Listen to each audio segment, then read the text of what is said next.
Alright folks, here we've got a piece of yew. It's about 10 inches this way by 9 inches this way. It's very, very green. You can see I can scratch it. Should be some nice figure in it. And I've drilled my 90mm recess in the back because I want to make a waney edge on this one.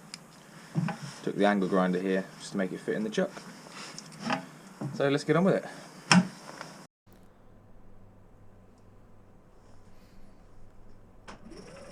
Alrighty, welcome back, all my subscribers, old and new.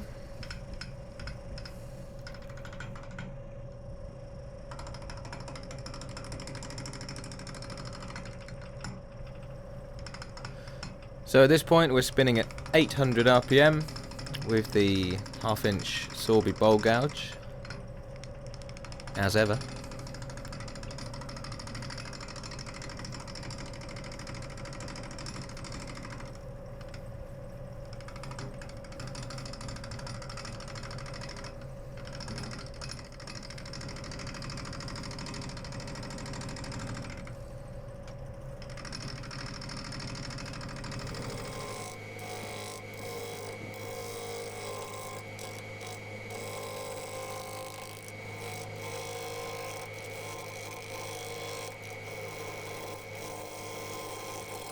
So just taking little nibbles at it, trying to keep my tool as close as possible.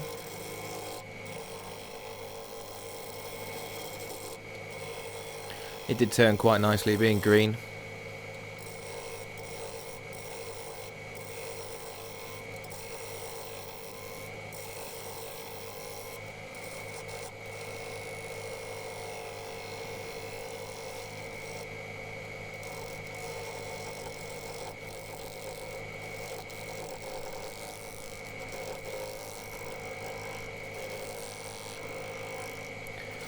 So on the top of the bowl we had one edge that was slightly taller than the other, and that's the main reason I wanted to turn it this way round, is to get that nice wavy edge.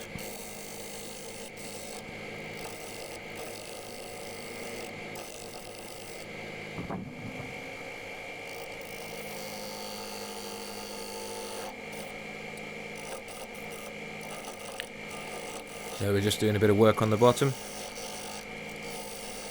Now usually on these pieces I would use a mortise, but the further in I got to the bottom of this piece, the bigger that crack got. I should really have noticed that crack before I started, but there you go. And I didn't like the idea of expanding that open with a mortise and then trying to turn a bowl. So we went with a tenon on this piece, which I think might be a first for this channel.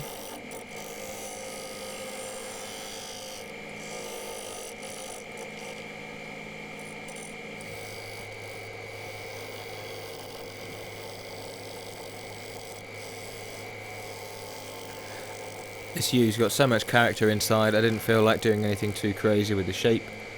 I just let the wood speak for itself.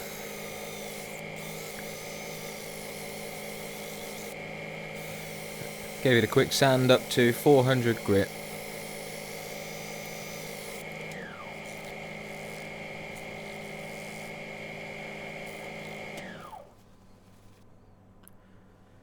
So we've got a new feature on the show. Greg from Two Old Men with Crossbows has sent me these pictures of a lamp that he made. There's 3 different woods in it, from what I can see, and the base. I'm not sure how he's made the base there, whether it's epoxy or what it is, but it's pretty cool. And there it is switched on. Nice work, mate.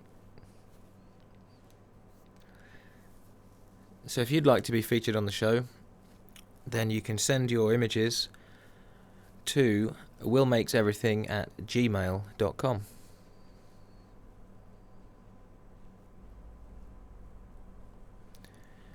And back to the hollowing. So I've got that tenon nice and tight in the chuck.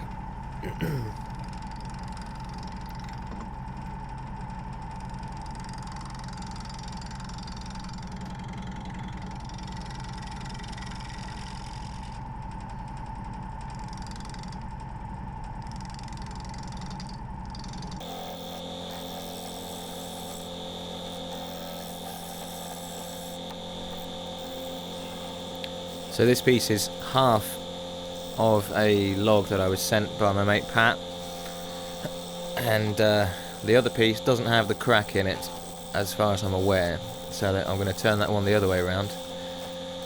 But this one was hollowing quite nicely.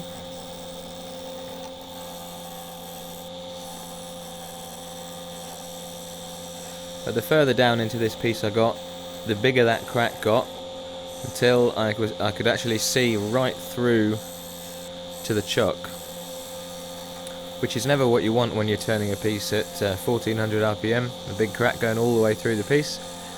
And it was being held together only by the tenon and the taller of the two wings, and maybe a 2-inch section at the top of the wing, and that was all that was holding this together. Now if this was dry wood, then I might have been tempted to cast it in epoxy, but as it's green, it just would have failed anyway. So what I decided to do at this point is not hollow it all the way down and risk an explosion. So I put another bowl in the centre, and I'm going to turn it into a tea light holder. So I'm cutting that mini bowl in the centre there to the rough size of a glass tea light holder.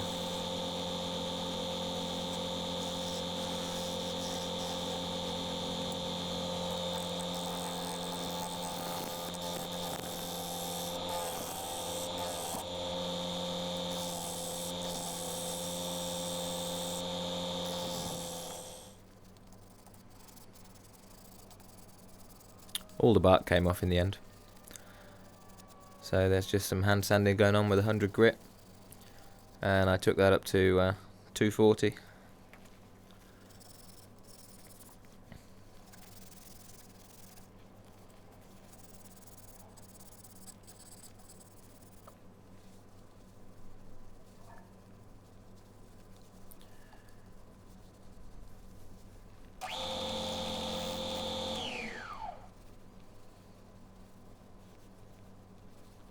Just a bit of vegetable oil gone on there to take the dust off.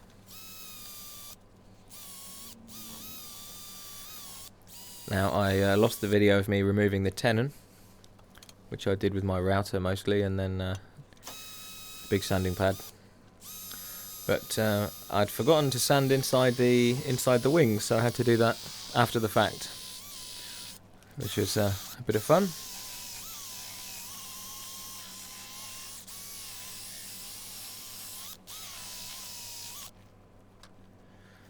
Then eventually we sanded it up to 600 grit on the inside.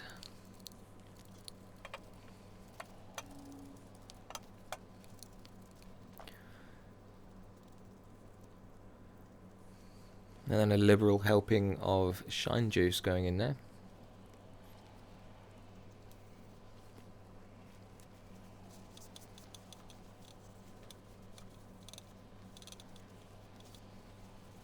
You can see just how big that crack was getting, and there's not much holding that together. I didn't fancy another explosion. Yeah, it was a big old crack, that one.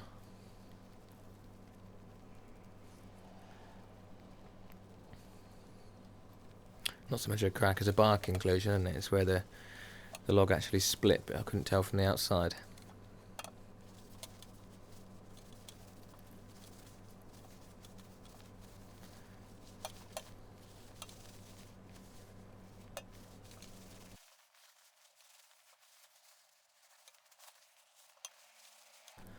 So I hope you've enjoyed the video.